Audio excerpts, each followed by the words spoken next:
Bismillahirrahmanirrahim. Assalamu alaikum, dear students. Welcome to the second lecture. Dear viewers, हमने जो previous lecture discuss किया था वो था about distance and displacement. आज हम प्री टेस्ट लेक्चर सीरीज में दूसरा लेक्चर डिस्कस करने वाले हैं और वो लेक्चर हमारे पास है स्पीड एंड वेलोसिटी। तो चलें मूव करते हैं अपने टॉपिक के ऊपर कि स्पीड क्या है, वेलोसिटी क्या है। उसके बाद जो है हम ऑब्जेक्टिव करेंगे, टाइप्स ऑफ वेलोसिटीज पढ़ेंगे, उनके मुख्तलिफ केसेस पे भी पढ़ेंगे, फिर हम उसकी ग्राफिकल रिप्रेजेंटेशन को भी देखेंगे। तो चलें मैं स्क्रीन शेयर कर रहा हूँ आपके साथ। I hope that it is visible for you. Okay, so moving towards the second lecture की तरफ हम मूव करते हैं और जो हमारा लेक्चर है that is speed and velocity. Dear viewer, सबसे पहले हम स्पीड की थोड़ी सी डेफिनेशन को देख लेते हैं। अच्छा, ये जो पहला स्टार्टिंग में कर रहा हूँ वो डेफिनेशन के साथ है, फिर कॉन्सेप्ट्स वगैरह आगे हम चल के इसको चीजों को जो है ना वो पढ़ते जाएंगे। ठीक है, तो सबसे पहले हम डेफिनेशन को ले लेते हैं कि स्पीड क्या है। स्पीड की डेफिनेशन है rate of change of distance. ठीक है डियर व्यूअर्स, ये जो वर्ड रेट है, अगर आप फिजिक्स में कहीं पर भी वर्ड रेट सुने तो रेट वर्ड की जो मीनिंग होती है कहीं पर भी, ठीक है, रेट वर्ड की जो मीनिंग होती है फिजिक्स में वो क्या होती है, वो होती है विथ रेस्पेक्ट टू टाइम। यानी आपने किसी भी चीज को मेजर करना है, लेकिन किसके हिसाब से मेजर करना है, टाइम के हिसाब से मेजर करना है। तो हम कौन सा वर्ड यूज करते हैं, रेट वर्ड यूज करते हैं। तो अब अगर हम डेफिनेशन की तरफ मूव करें तो हमें क्या कहता है, हम कहता है कि भाई आपने चेंज ऑफ डिस्टेंस करना है, डिस्टेंस को तब्दील करना है, लेकिन किसके हिसाब से, टाइम के हिसाब से। तो rate of change of distance का एक्चुअल मतलब ये है हमारे पास यहाँ। या इसकी दूसरी डेफिनेशन हम ये भी बना सकते हैं कि distance covered by a body, कोई भी बॉडी एक डिस्टेंस कवर कर रही है किसी भी यूनिट टाइम में। यूनिट टाइम का मतलब क्या है कि इसको कोई ना कोई एक टाइम लग रहा है। It may be 1 minute, it may be 1 second, it may be 1 hour. तो यूनिट टाइम में वो जितना डिस्टेंस कवर कर रहा है, डिस्टेंस को हम टाइम के हिसाब से मेजर करेंगे, फिर हम कहेंगे वो उसकी क्या है, स्पीड है। अब स्पीड का फार्मूला क्या बनेगा, स्पीड का फार्मूला बनेगा distance divided by time. Division में टाइम क्यों है, क्योंकि हम टाइम के रिस्पेक्ट इस चीज को मेजर कर रहे हैं। उसके बाद अगर हम इसके यूनिट की तरफ आएंगे तो डिस्टेंस का यूनिट क्या होता है, मीटर, और टाइम का यूनिट क्या होता है, सेकंड। तो metre per second is the SI unit of speed. या आप इसको ऐसे भी लिख सकते हैं कि सेकंड को ऊपर लेके जाएं तो इनवर्स बन जाएगा, यानी metre second inverse is the SI unit of speed. Metre second inverse जो है वो एसआई यूनिट है किसका, स्पीड का। चलें आगे की तरफ चलते हैं। हमारे पास सेकंड क्वांटिटी है that is called velocity. Velocity हमारे पास है। अब वेलोसिटी क्या होती है, अगेन वेलोसिटी में वर्ड रेट यूज होने वाला है। अभी रेट वर्ड की मीनिंग मैंने आपको बताई कि रेट वर्ड की मीनिंग क्या थी, with respect to time, correct one. लेकिन यहाँ पर किस चीज को मेजर करना है, चेंज ऑफ डिस्प्लेसमेंट को मेजर करना है। ठीक है, यानी कि आपने डिस्प्लेसमेंट का चेंज देखना है टाइम के हिसाब से, दैट वी कॉल्ड वेलोसिटी। या इसकी दूसरी डेफिनेशन ये बन सकती है कि displacement covered by body in a unit time. भाई ऊपर वाली डेफिनेशन में क्या था, distance covered by body in a unit time, लेकिन यहाँ पर क्या है, displacement covered by body in a unit time. तो ये थोड़ा सा कॉन्सेप्ट याद कर लीजिएगा स्पीड और वेलोसिटी के बीच में। अभी अगर मैंने जो है वो डिस्कस करना है इसका फार्मूला, तो हमें पता है कि भाई ऊपर हमने फार्मूला में डिस्टेंस यूज किया था, तो यहाँ पर क्या यूज करना है, डिस्प्लेसमेंट यूज करना है। और डिस्टेंस डिस्प्लेसमेंट का कॉन्सेप्ट हम कल जो है ना प्रीवियस लेक्चर में पढ़ चुके हैं कि डिस्प्लेसमेंट वेक्टर क्वांटिटी है, तो हम डी देके उसके ऊपर एरो दे देंगे। यहाँ पर डी क्या है, डिस्प्लेसमेंट डिवाइडेड बाय टाइम। इसके यूनिट पर आएंगे तो डिस्प्लेसमेंट का यूनिट मीटर होता है और टाइम का क्या है, सेकंड। अब सेकंड को ऊपर लेके जाएंगे तो metre second inverse is the SI unit of velocity, यानी वेलोसिटी और स्पीड का एसआई यूनिट क्या है, सेम है। अच्छा, ये रहा इसकी डेफिनेशन के हिसाब से रेस्पेक्ट जो मैंने अभी आपको एक्सप्लेन करके बता दिया। डेफिनेशन से मैं इतना ज्यादा टाइम नहीं लूंगा यहाँ पर। हाँ, अब यहाँ पर ये है कि भाई स्पीड कौन सी क्वांटिटी है, वेक्टर और स्केलर्स में से वेलोसिटी कौन सी क्वांटिटी है। बड़ा सिंपल सा कॉन्सेप्ट समझा देता हूँ मैं आपको कि स्पीड क्या बताती है। स्पीड बताती है how fast an object goes, that is speed. Speed क्या बताएगी कि ऑब्जेक्ट कितना फास्ट जा रहा है, how fast an object moves, उसे हम कहते हैं स्पीड। लेकिन वेलोसिटी क्या एक्सप्लेन करती है, वेलोसिटी एक्सप्लेन करती है हाउ फास्ट, यानी कि ऑब्जेक्ट कितना फास्ट जाएगा वो भी बताएगा, लेकिन उसके साथ क्या बताएगा, हमें डायरेक्शन की एक्सप्लेनेशन भी देगा। तो आप ऐसे समझ लें कि वेलोसिटी को डायरेक्शन होगा, लेकिन स्पीड को डायरेक्शन पजेज नहीं हो सकता। तो सिंपली हम वेलोसिटी को वेक्टर क्वांटिटी कहेंगे और स्पीड को हम क्या कहेंगे, स्केलर क्वांटिटी कहेंगे। अब अगर वेलोसिटी वेक्टर क्वांटिटी है तो मुझे क्या चाहिए, मुझे चाहिए डायरेक्शन ऑफ वेलोसिटी। तो हमें वेलोसिटी का डायरेक्शन कैसे पता चलेगा, यहाँ पर मैंने ये पॉइंट क्लियरली लिख ली है कि जो डायरेक्शन ऑफ वेलोसिटी होता है वो सेम होता है as that of direction of motion. यानी कि जिस डायरेक्शन में पार्टिकल जा रहा है वही सेम डायरेक्शन ऑफ मोशन है, और वही सेम डायरेक्शन ऑफ वेलोसिटी है। यहाँ पर मैं इस चीज को एक्सप्लेन कर लेता हूँ। आप कंसीडर कर लें कि आपके पास दो पॉइंट्स हैं, एक पॉइंट ए है, एक पॉइंट बी है। यहाँ पर कोई एक बंदा है जो पॉइंट ए से निकला बी की तरफ गया। अगर मैं आपसे पूछूं कि डायरेक्शन ऑफ मोशन कहाँ पर है, तो आप कहेंगे सर डायरेक्शन ऑफ मोशन ए से लेकर बी तक है, बी की तरफ है। और अगर डिस्प्लेसमेंट का डायरेक्शन पूछूं तो अगेन आप सेम कहेंगे कि डिस्प्लेसमेंट का डायरेक्शन भी फ्रॉम ए टू बी है। और अगर मैं आपसे वेलोसिटी का डायरेक्शन पूछूं तो अगेन आप यही कहेंगे कि वेलोसिटी का डायरेक्शन भी क्या है, फ्रॉम ए टुवर्ड्स बी। तो ये direction of motion, direction of displacement या डायरेक्शन ऑफ वेलोसिटी सेम ही होंगे यहाँ पर, ठीक है। उसके बाद याद रखिएगा जब आप स्ट्रेट लाइन मोशन को पढ़ते हैं तो स्ट्रेट लाइन मोशन में आप स्पीड वर्ड यूज करें या वेलोसिटी, दोनों में किसी किस्म का कोई डिफरेंस नहीं है। यानी अगर मैं चाहूं तो स्पीड की जगह पर वेलोसिटी यूज कर सकता हूं या वेलोसिटी की जगह पर स्पीड यूज करता हूं, जैसे हमने डिस्टेंस और डिस्प्लेसमेंट का कॉन्सेप्ट पढ़ा था स्ट्रेट लाइन मोशन में। अच्छा, अपने दो फार्मूला जहन में रखने, वो दो फार्मूला मैं यहीं पर एक्सप्लेन कर देता हूं आपके लिए। देखिए अगर मुझे स्पीड का फार्मूला ढूंढना है तो स्पीड किसके बराबर है, स्पीड बराबर है डिस्टेंस डिवाइडेड बाय टाइम। ये थोड़ा सा लाइट है, मैं इसको जो है वो एक और कलर में लिख लेती हूँ। ये रहा, तो स्पीड का फार्मूला क्या है, ये रहा।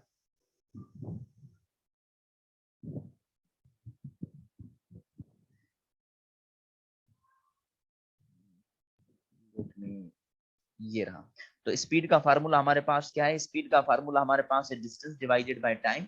और अगर हमें डिस्टेंस चाहिए तो टाइम डिवाइड कर रहा है, ऐसे रहा कि क्या करेगा, मल्टीप्लाई।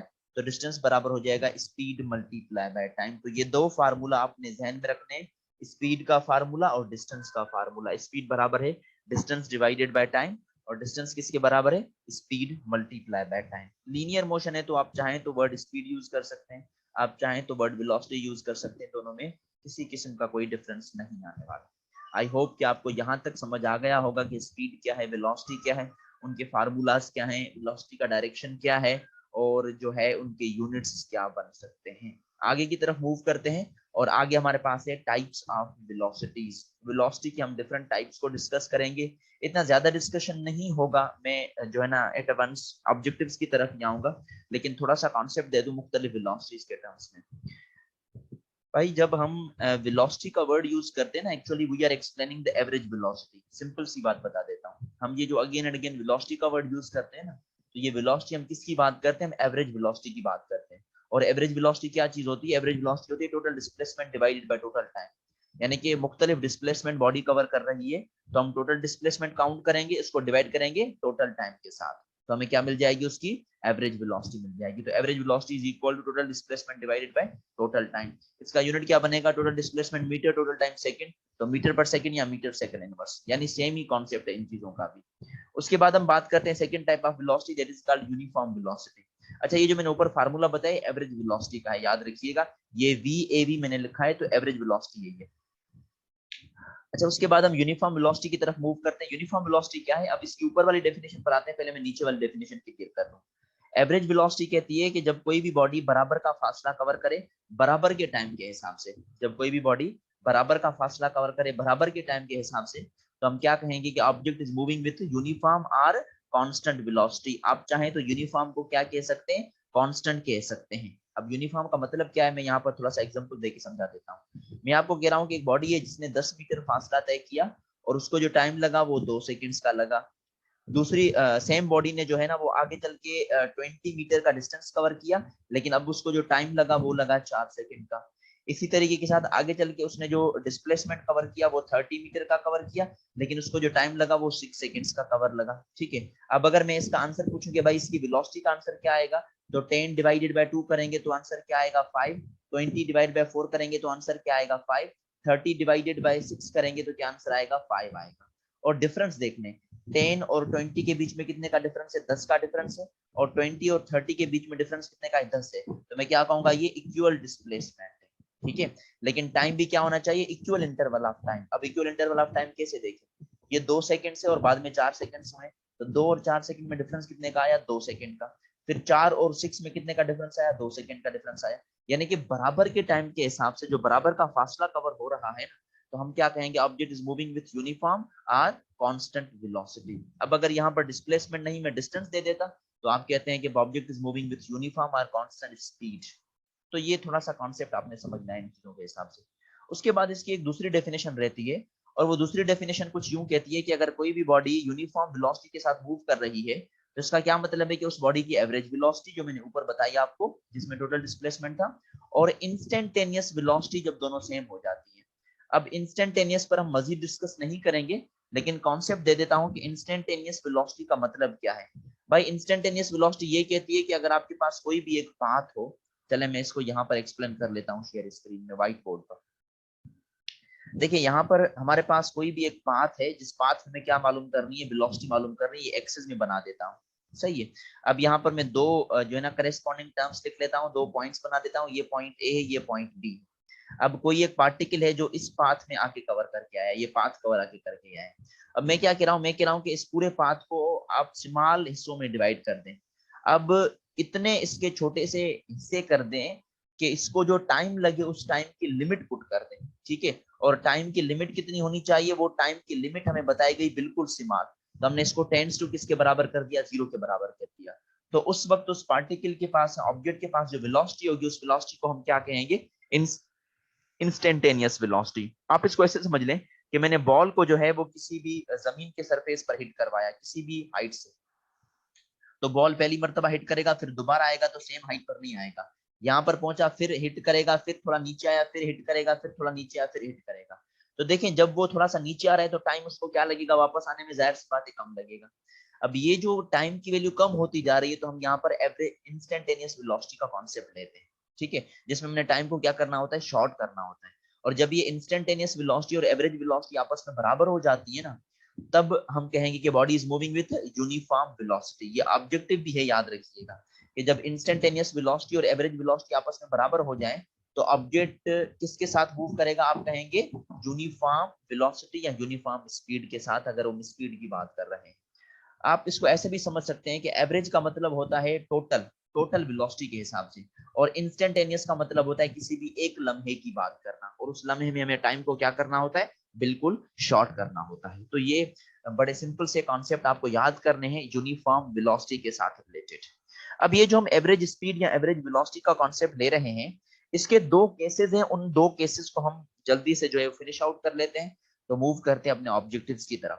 तो चलें हम बात करते हैं केसेस इन एवरेज स्पीड, और सबसे पहला केस हम यहाँ पर एवरेज स्पीड का डिस्कस करने वाले हैं। ये इसमें क्या कहता है, इसमें कहता है कि जब कोई भी बॉडी बराबर का फासला तय करे, इक्वल डिस्टेंस, लेकिन उसको टाइम इक्वल ना लगे, अनइक्वल लगे। देखें अगर इक्वल डिस्टेंस इक्वल टाइम में कर जाएगा तो वो यूनिफॉर्म हो गया। और अभी हम किसकी केसेस की बात कर रहे हैं, एवरेज की बात कर रहे हैं। तो एवरेज में कोई ना कोई चीज अनइक्वल होने वाली है, चाहे डिस्टेंस हो चाहे इंटरवल ऑफ टाइम हो। तो पहले केस में हमने डिस्टेंस को इक्वल कर दिया, लेकिन टाइम को हमने अनइक्वल कर दिया। तो हमने कुछ इवेंट्स को ऑब्जर्व किया, हमने कहा कि ये एक क्लॉक है जिसने कोई एक टाइम मेजर किया है t1, और इसमें कोई पार्टिकल जो है वो डिस्टेंस कवर कर रहा है s। इसी तरीके के साथ दूसरा क्लॉक है जिसने टाइम मेजर किया t2, लेकिन उसी सेम ही में जो ऑब्जेक्ट ने डिस्टेंस कवर किया वो s के बराबर किया। यानी कि डिस्टेंस सेम है, मैंने ऊपर हेडिंग में बता दिया इक्वल डिस्टेंस, लेकिन टाइम सेम नहीं है, यानी अनइक्वल इंटरवल ऑफ टाइम। तो अब अगर मुझे स्पीड चाहिए, एवरेज स्पीड, तो एवरेज स्पीड का फार्मूला क्या होता है, total distance divided by total time. अब टोटल डिस्टेंस यहाँ पर 2 है, तो यहाँ पर s एंड s प्लस में कर दूंगा, लेकिन टाइम डिफरेंट है तो t1 प्लस t2 कर देंगे। अब s और s को ऐड कर देंगे तो क्या हो जाएगा 2s, और t1 प्लस t2 को हम एज इट इज रखेंगे। अभी हमने एक इक्वेशन पढ़ी थी, मैंने आपको पहले प्रीवियसली बताई थी वो इक्वेशन। अच्छा इसी चीज को हम यहाँ पर थोड़ा सा रिलेट कर लेते हैं, मैं व्हाइट बोर्ड पर समझा देता हूँ। देखिए हमने जो अभी एवरेज स्पीड की इक्वेशन देखी आपने, वो एवरेज स्पीड की इक्वेशन क्या थी, वो कुछ यूं थी कि 2s divided by t1 plus t2। अब टाइम डिफरेंट है लेकिन डिस्टेंस सेम है, तो सवाल ये है कि स्पीड सेम होगी कि डिफरेंट होगी, तो डिफरेंट होगी। तो ये स्पीड टाइम पर भी डिपेंडेंट है, डिस्टेंस पर भी डिपेंडेंट है। डिस्टेंस सेम है लेकिन टाइम तो डिफर है ना, तो टाइम डिफर होने की वजह से स्पीड सेम डिफरेंट मिलेगी। तो स्पीड का फार्मूला क्या होता है, डिस्टेंस डिवाइडेड बाय टाइम। अब अगर टाइम t1 है तो स्पीड में v1 कर देता हूँ, ठीक है। और अगर मुझे t1 की वैल्यू चाहिए तो t1 को इस साइड लेके जाएं और v1 को इस साइड लेके आए, तो हमारे पास t1 का आंसर क्या आएगा, t1 का आंसर आएगा s डिवाइडेड बाय v1, ये पहली इक्वेशन। और t2 का आंसर क्या आएगा, अगेन सेम इसी तरीके के साथ, t2 का आंसर आएगा s divided by v2। Time different तो स्पीड डिफरेंट, याद रखिएगा। अब 2s को एज इट इज रखेंगे, t1 की जगह पर क्या रखेंगे, s divided by v1 plus T2 की जगह पर क्या रखेंगे, s डिवाइडेड बाय V2। अब डिनोमिनेटर में क्या चीज कॉमन है, s, तो 2s डिवाइडेड बाय s को निकालें कॉमन, बाकी क्या बचेगा 1/V1 प्लस 1/V2। अब s क्या हो जाएगा, कैंसिल हो जाएगा। न्यूमरेटर में बचा 2 डिवाइडेड बाय V1 और V2, इनकी एलसीएम निकलेगी तो नीचे आएगा V1 इंटू V2, और इसके न्यूमरेटर में क्या बनेगा V1 प्लस V2। अब ये डिवाइड कर रहे हैं, ऊपर जाके मल्टीप्लाई हो जाएंगे, यानी इसका आंसर आएगा 2V1 V2 divided by V1 plus V2। So that's the first case of average speed. हमने क्या किया, हमने टाइम की वैल्यूज पुट की, डिस्टेंस को कॉमन निकाला तो डिस्टेंस कैंसिल हो गया, V1 और V2 की एलसीएम निकाली तो सेम निकलेगी, ऊपर V1 प्लस V2 बचेगा, ये डिनोमिनेटर में है तो ऊपर जाके मल्टीप्लाई हो जाएगा 2V1 divided by V1 plus V2। अब अगर आप में से कोई इसका स्क्रीनशॉट लेना चाहे तो ले ले। हम अभी सेकंड केस की तरफ मूव करेंगे, उसके बाद हम आएंगे इसके ऑब्जेक्टिव्स पर, तो आपको जो है वो इस फार्मूला पर फिर प्रैक्टिस हो जाएगी।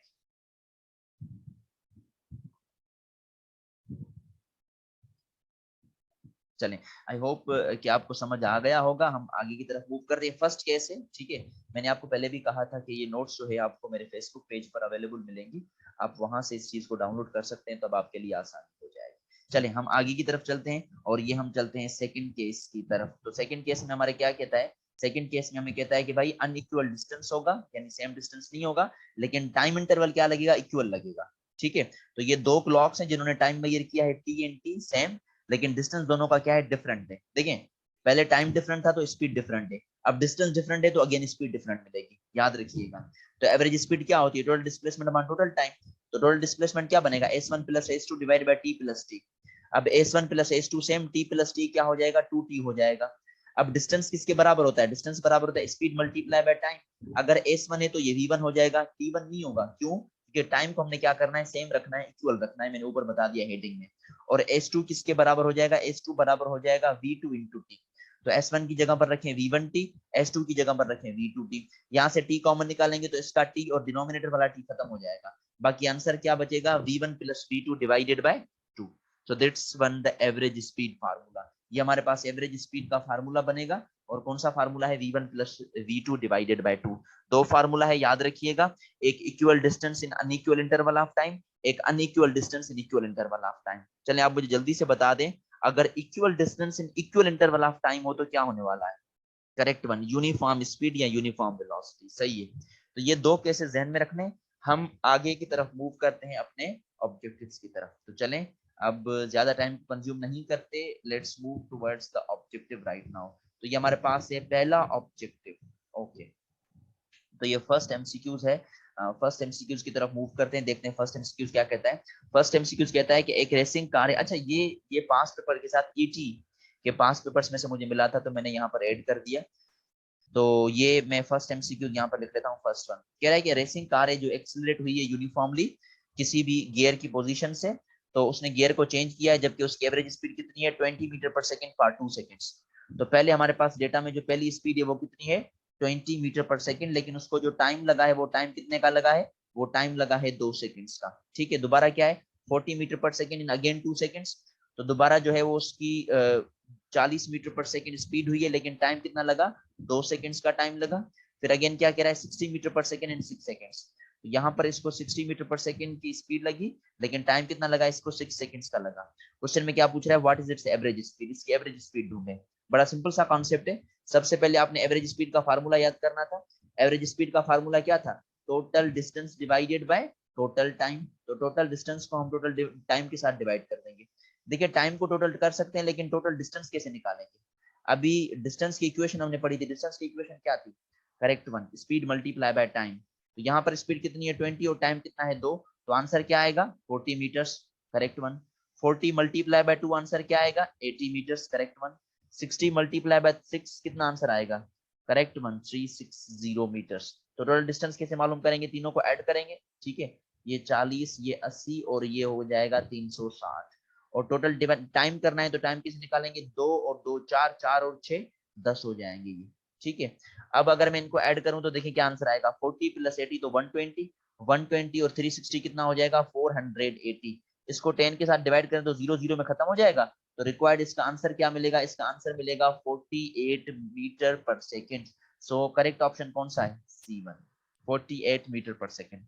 आई होप कि आपको समझ आ गया होगा। पहले मैंने डिस्टेंस फाइंड किया, डिस्टेंस कैसे फाइंड किया, speed multiply by time given है डेटा में, उसके बाद हमने इसकी एवरेज स्पीड निकाली total distance divided by total time करके।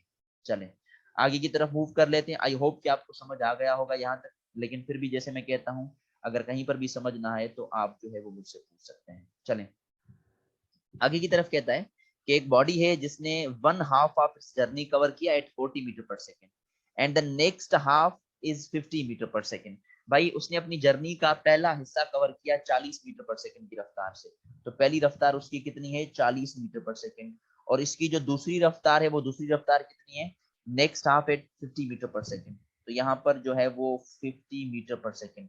अब सवाल ये है कि यहाँ पर हम जो है concept equal distance in equal in unequal interval of time लगाएंगे या unequal in equal interval of time लगेंगे। देखिए ये के क्या रहा है, पहले तो इस चीज को देख लेते हैं ना हम। ये के क्या कर रहा है, व्हाट ये एक्सपेरियंस के हाफ जर्नी कवर कर रहा है। पहले आधी जर्नी कवर की, फिर दोबारा आधी जर्नी कवर की, यानी डिस्टेंस इक्वल है ना। तो equal distance in unequal interval of time, जब equal distance in unequal interval of time का कॉन्सेप्ट यूज करते थे तो हमें फार्मूला कौन सा था, फार्मूला था 2v1 v2 divided by v1 plus v2। I hope कि आपको समझ आ गया होगा वो जर्नी वाला केस। 1/2 आधा जर्नी कवर किया, फिर दोबारा आधा, यानी डिस्टेंस इक्वल है ना लेकिन टाइम डिफरेंट है क्योंकि स्पीड डिफरेंट है। तो v1 की वैल्यू रखें, v1 की वैल्यू हमने 40, यहाँ पर 50 रख दूंगा, डिवाइडेड बाय 40 प्लस 50, दोनों को ऐड कर देंगे, 40 प्लस 50 हो जाएगा। चलें इसको सॉल्व कर लेते हैं, देखते हैं इसका क्या आंसर आता है। 2 multiply by 40 multiply bye 50 divided by 40 plus 50 कितना हो जाएगा, 90। तो ये 0 0 इसमें खत्म कर दें, उसके बाद इसको मल्टीप्लाई कर दें, 4 को 2 को 5 के साथ मल्टीप्लाई कर दें, 10 को 40 के साथ मल्टीप्लाई करेंगे तो वी गॉट 400 देयर। अब अगर 400 को हम 9 के साथ डिवाइड करें तो हमें आंसर क्या मिलेगा। तो यहाँ पर ही मैं इस चीज को कर लेता हूँ, जो है इसको यहीं पर ही कर लेते हैं, 400 डिवाइडेड बाय 9। तो 400 को हम यहाँ पर 9 के साथ डिवाइड कर देते हैं ताकि हमारे लिए ये चीज फिर क्लियर हो जाए। सॉल्व दिस वन, ये रहा 400 और इसको हम डिवाइड करेंगे 9 के साथ, तो हमारे पास आंसर आ रहा है 44.4 मीटर पर सेकेंड। तो हमें हमारे पास ऑप्शन कौन सा करेक्ट है, हमारे पास ऑप्शन करेक्ट है A1। तो आई होप कि आपको समझ आ गया होगा। यहाँ पर मैंने ये फार्मूला क्यों लगाया, क्योंकि मैंने 1/2 जर्नी वाला कॉन्सेप्ट यूज कर रहा हूँ। देखिए पहले हाफ फिर दोबारा दूसरा हाफ, तो इस लॉजिक के हिसाब से हम इस चीज को सॉल्व करेंगे। चलें ज्यादा टाइम कंज्यूम नहीं करते, आगे की तरफ मूव करते हैं। टॉपिक बहुत सारे पड़े हमारे पास, ये 2 MCQs हैं, तो सबसे पहले हम इस MCQs की तरफ मूव करते हैं और देखते हैं इसमें क्या कहता है। इसमें कहता है a car travels from Sukkur to Khairpur. ये जो है ना मेरे करीब सिटी है, तो मैंने यहीं पर यही वर्ड यूज किया। एक कार है जो सखर से खैरपुर जा रही है, उसकी रफ्तार कितनी है, 40 किलोमीटर पर आवर। भाई मीटर पर सेकंड जो है वो स्पीड का यूनिट है, तो किलोमीटर पर आवर भी स्पीड का यूनिट है, क्योंकि किलोमीटर को मीटर्स में कन्वर्ट कर सकते हैं और घंटों को हम सेकंड्स में कन्वर्ट कर सकते हैं। In its first half time, मतलब पहले आधे टाइम में इसकी स्पीड कितनी थी, और जब वो खैरपुर से रानीपुर गया तो उसकी स्पीड 60 किलोमीटर पर आवर थी, लेकिन फिर नेक्स्ट हाफ टाइम में, तो मतलब टाइम क्या है, सेम है ना, पहले आधा टाइम फिर दोबारा आधा टाइम, ठीक है। तो टाइम सेम है लेकिन डिस्टेंस डिफरेंट है। अब डिस्टेंस डिफरेंट क्यों है, क्योंकि स्पीड डिफरेंट है। तो हम क्या यूज करेंगे, हम यूज करेंगे कौन सा केस हम यूज करेंगे, हम केस यूज करेंगे भाई जिसमें हमने यूज किया था unequal distance in equal interval of time, ठीक है। तो उस केस में हमने क्या पढ़ा था, उस केस में हमने फार्मूला पढ़ा था v1 plus v2 divided by 2। तो v1 क्या है आपके पास 40 और v2 क्या है आपके पास 60 डिवाइडेड बाय 2, तो आंसर क्या आएगा 50 किलोमीटर पर आवर, क्योंकि वो ऊपर से 100 हो जाएगा, नीचे से 2, तो इसका आंसर आएगा 50। तो C option is the correct one, C option इसका करेक्ट वन। क्वेश्चन नंबर 5 पर आते हैं, कहता है which of the following changes in uniform motion. भाई यूनिफॉर्म मोशन में कौन सी चीज चेंज होती है, देखें अभी हमने यूनिफॉर्म मोशन में स्पीड या वेलोसिटी को क्या पढ़ा था, कांस्टेंट। तो वेलोसिटी भी कांस्टेंट, स्पीड भी कांस्टेंट। अब जब वेलोसिटी और स्पीड कांस्टेंट होती है ना, तो एक्सेलरेशन क्या होती है, zero. When velocity is constant acceleration is zero. तो ये भी नहीं हो सकता, तो डी होगा। भाई पोजीशन ही चेंज होती है। भाई अगर मैं पोजीशन चेंज कर रहा हूं तो मैं यूनिफॉर्म मोशन में कर सकता हूं ना। अभी हमने डिस्प्लेसमेंट का कॉन्सेप्ट पढ़ा था कि जिसमें मैंने कहा था कि भाई बराबर का फासला तय हो, तो बराबर का फासला कैसे तय होगा, जब पोजीशन चेंज करेगा। तो पोजीशन चेंज हो सकती है लेकिन स्पीड, वेलोसिटी और एक्सेलरेशन चेंज नहीं हो सकती। तो याद रखिएगा इस कॉन्सेप्ट को। चलें ये 2 MCQs भी हमने यहाँ पर सॉल्व कर दिए। नेक्स्ट आगे की तरफ चलते हैं।